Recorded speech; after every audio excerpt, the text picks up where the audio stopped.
Hey, volleyball fans, Coach Dennis from Max Touch Volleyball, where we believe that the game is the best coach, so get out there and play the game.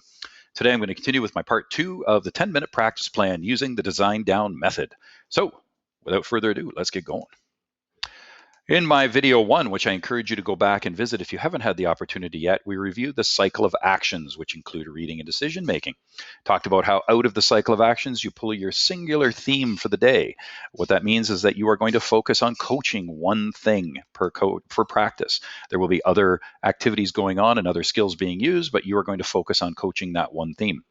Once you've chosen your theme, you're going to pick the physical skills that go along with that, high elbow, wrist snap, etc., and also the reading cues that they should be looking at in order to accomplish the theme of the day. Drills, there are two types that I'm going to talk about. I already talked about the simulated play, which is kind of the scrimmage at the end. But before you get there, there's three types of method drills that we're going to talk about. In video number 3, or part 3 of my series, I'm also going to talk about how to choose an appropriate warm-up and put them all together. So the first one is exploration, or what they call method 1. And effectively, for those of you who are as old as I am, you know that it's kind of like a block learning opportunity. A lot of high reps, not a lot of competition. And so, for instance, the players get a chance to work on the whole skill. So you might say, okay, today's an attacking day, and you as a coach would throw a ball in, setter would set it, and hitters would attack. And there's not a lot of reading and decision making in terms of what's happening on the other side, so they're focused largely on themselves. So where's the ball? Where am I? What's around me? And how do I hit? And the cool part about a method 1 drill is that there's 3 opportunities for feedback. Number 1 comes from the coach, and I will do another video on different types of coaching feedback.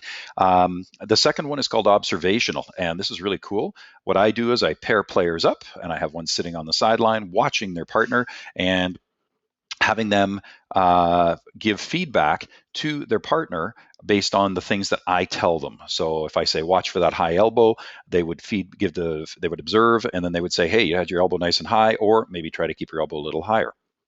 And then finally, the one I've incorporated in the last couple of years is video. Every teenager has a cell phone. Why not use it?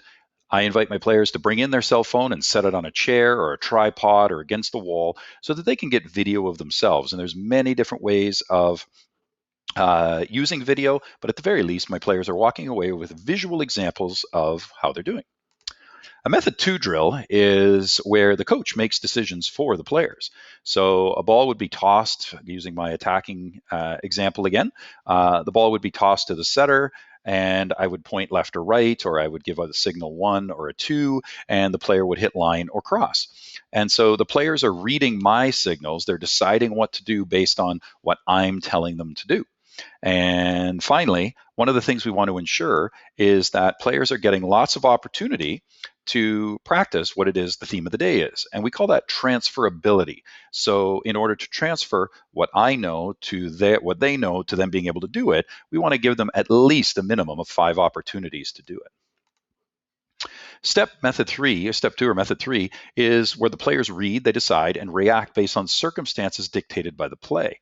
So if I was using my attacking example, I would put 3 blockers against my hitters. I would throw the ball up, and depending on what the hitter saw, whether it's a double block, a single block, a gap, a line, or whatever, they would make the decision based on what the blockers were doing. And once again, we want to ensure that each player gets the opportunity to demonstrate their capabilities. And so we want to make sure that we give them a 5-ball opportunity, 5 chances to do it. So I'm going to stop there today, and please join me for part 3, which will come out very soon. And if you liked what you saw today, please click on like and share it with people, or click on the subscribe bell so that we can let you know when new information comes out. Until the next time, my name is Coach Dennis with Max Touch Volleyball, where we believe that the game is the best teacher. So get out there and play the game.